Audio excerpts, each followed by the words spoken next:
Ukifuata njia hizi 10 utaweza kujikinga na watu wenye nia mbaya na maisha yako. Jambo la kwanza, usiweke maisha yako yote wazi. Sio kila plani, pesa, hatua mpya au relationship watu wanahitaji kujua. Namba 2, chagua cycle yako kwa umakini.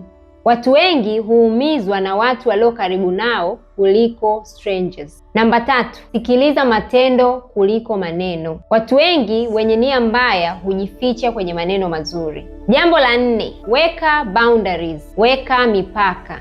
Kuwa mwema hakumaanishi kuruhusu kila mtu akuingilie maisha yako. Namba 5, usikimbilie kuwaamini watu kwa haraka.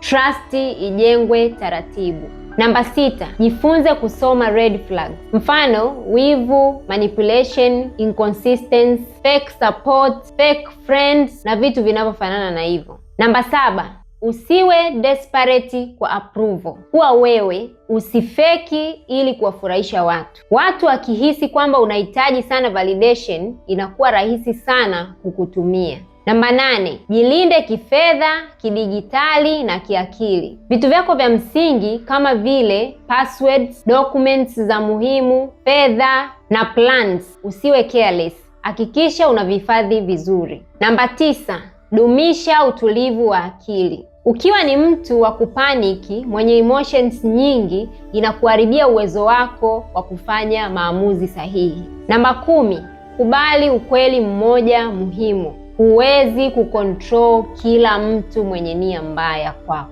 Lakini sasa unaweza kuwa smart zaidi, mtulivu zaidi na ukawa mgumu kumanipulate.